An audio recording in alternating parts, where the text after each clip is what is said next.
আসসালামু আলাইকুম, মেহেক কিচেনে আপনাদের সবাইকে স্বাগত। আর এখন তো প্রচুর গরম পড়ে গেছে, তো গরমের জন্য এই সজনে ডাঁটা দিয়ে দারুণ মজার একটা পাতলা স্বাস্থ্যকর রেসিপি বানিয়ে দেখাবো, যেটা দেখবেন কোনো মাছ মাংস কিছুই লাগবে না। এই তরকারি দিয়ে আপনি এক থালা ভাত খেয়ে নিতে পারবেন, আর খুবই স্বাস্থ্যকর হবে। একদম হালকা তেল মশলায় সম্পূর্ণ নিরামিষ থাকবে। তো এখানে দেখেন আমাদের সজনে গাছ এখানে প্রচুর আছে, কিন্তু অনেক উঁচুতে ধরেছে, তার জন্য আমি আগেই পেরে নিয়েছি, এখনো ধরে আছে। আমাদের গোটা পুকুর পাড়ে কিন্তু সজনে গাছ আছে, ওই সাইডটাতেও আছে।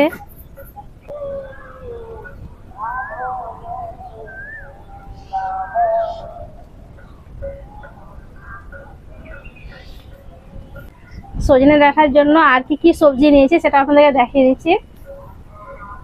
সজনে ডাঁটা তো লাগবে, তো সজনে ডাঁটা নিয়েছি, আর কিছুটা এখানে আমি বড়ি নিয়েছি, এটা আমি বাড়িতেই বানিয়েছিলাম। বেগুন, কাঁচা কুমড়ো, টমেটো, আলু, দুটো কাঁচা কলা নিয়েছি, আর একটুখানি নিয়েছি গাজর। সব সবজিগুলো আগে কেটে নেব।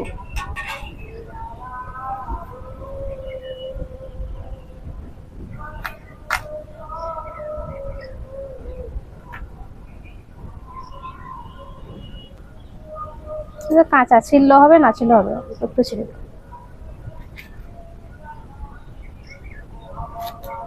এইভাবে করে কেটে নিতে হবে। এখানে চাইলে আপনারা আরো সবজি দিতে পারেন। সব সবজিগুলো কাটবো আর এভাবে ধুয়ে ধুয়ে উঠিয়ে নেব।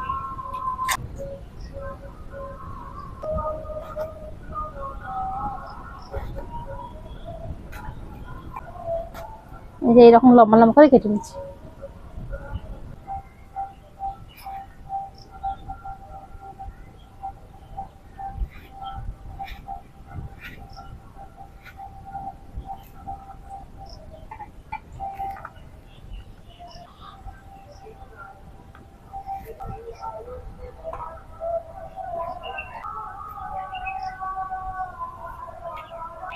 এই সজনের ডাঁটা কে কে আমাদের মতন পছন্দ করেন খেতে, অবশ্যই কমেন্ট করে জানাবেন।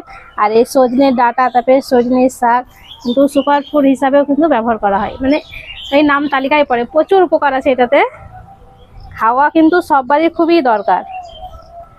প্রতিদিন না হলেও বছরে একবার তো খেতেই হবে। আর আমাদের বাড়িতে যতদিন থাকে আমরা তো প্রতিদিনই খাই।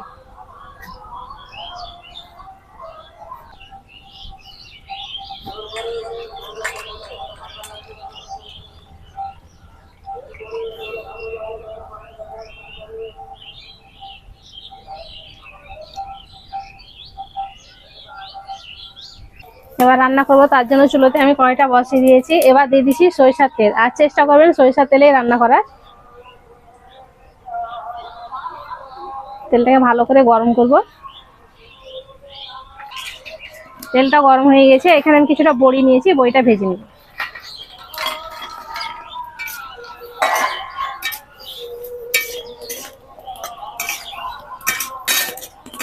আজকে রান্নাটা একদম স্বাস্থ্যকর, তারপরে নিরামিষ, খেতেও কিন্তু দারুণ হয়।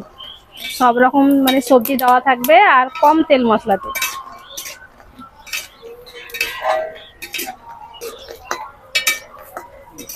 এই যে বড়িগুলা লাল করে ভেজে নিয়েছে, এবার উঠিয়ে নিব।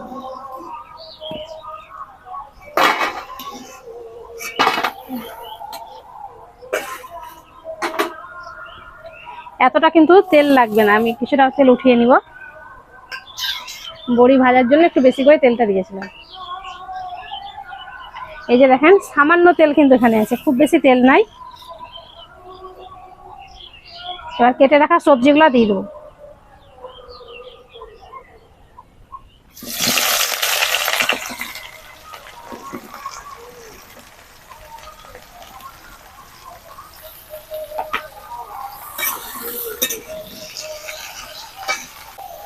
একটু লবণ দিয়ে দিয়েছি, একটু হলুদ। সবজিগুলো একসাথে ভেজে নিলে অল্প তেলেই আপনার রান্নাটা হয়ে যাবে। আর যদি আলাদা আলাদা করে ভাজেন তাহলে তেলটা অনেকটাই লেগে যাবে। তো এইভাবে কিছুক্ষণ আমি ভেজে নিই। এখন থেকে দেখতে দেখেন কত সুন্দর লাগছে। সবজিগুলোকে আমি কিছুক্ষণ ভেজে নিয়েছি।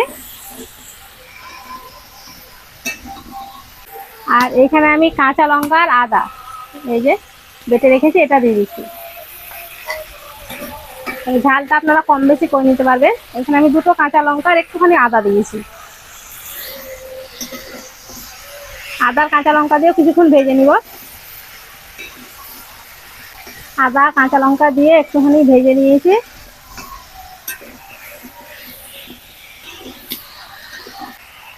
এবার ঝালের জন্য অল্প একটু লঙ্কার গুঁড়ো দিয়ে দিচ্ছি আর একটু হলুদ দিয়ে দিচ্ছি।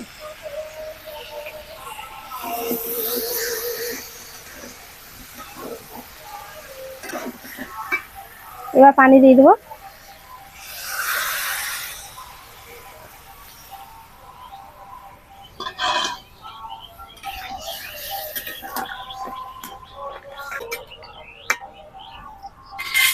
এবার ঢাকা দিয়ে হাফ সেদ্ধ করে নেবো, তারপরে তখন বড়ি আর টমেটো দিই।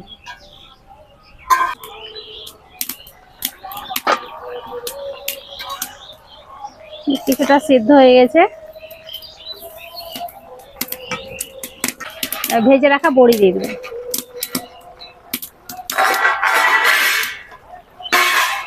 আর দিয়ে দিচ্ছি টমেটো।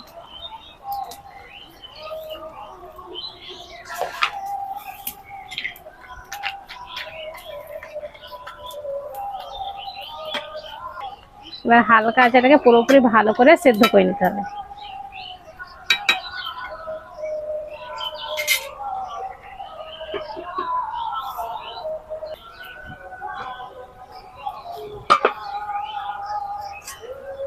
সবকিছু ভালো মতন সেদ্ধ হয়ে গেছে। এই যে দেখেন বড়িগুলো কত বড় বড় হয়ে গেছে, সবকিছু সিদ্ধ হয়ে গেছে।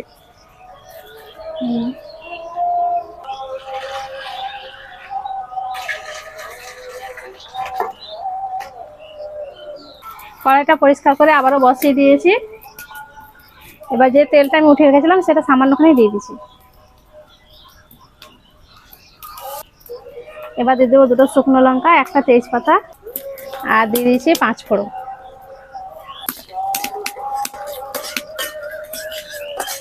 পাঁচ ফোড়নটা ভালো করে ভাজা হয়ে গেছে, খুব সুন্দর সেন্টও উঠছে। এবার দিয়ে দিচ্ছি।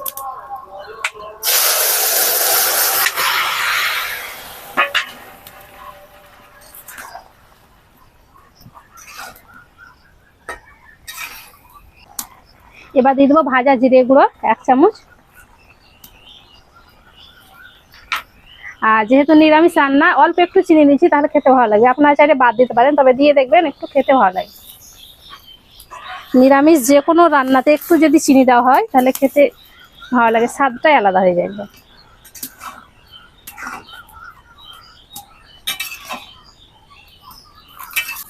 আর একটু ভালো করে ফুটিয়ে নেবো, তাহলে পরে রান্নাটা হয়ে গেল। এখানে আপনারা লবণটা চেক করে নেবেন, যদি কম মনে হয় তাহলে একটু দিয়ে দিবেন। রান্নাটা হয়ে গেছে।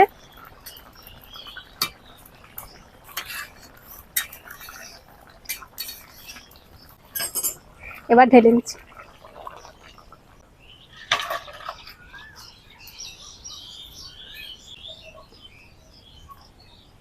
এবার দেখেন রান্নাটা কত সুন্দর হয়েছে, সামান্য তেল মশলাতে দেখেন কত সুন্দর।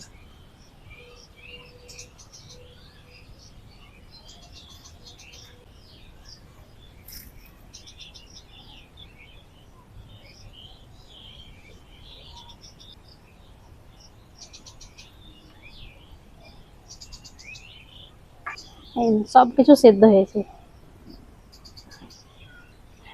ডাঁটাগুলো দেখেন গলে যাচ্ছে।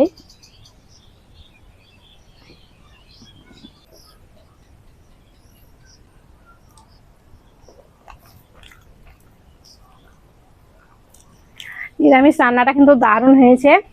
একবার এইভাবে বাড়িতে বানিয়ে দেখবেন, বাড়ির সবাই কিন্তু খুব বেশি পছন্দ করবে। মাছ মাংস খেলে এটা দিয়েই ভাত খাবে, এত সুন্দর হয়েছে খেতে।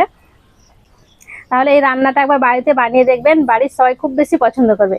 আশা করছি আজকের রেসিপি আপনাদের অনেক ভালো লেগেছে। ভালো লেগে থাকলে প্লিজ লাইক কমেন্ট শেয়ার করবেন, আর আমার চ্যানেলটি অবশ্যই সাবস্ক্রাইব করবেন। সবাই ভালো থাকবেন, সুস্থ থাকবেন, ধন্যবাদ।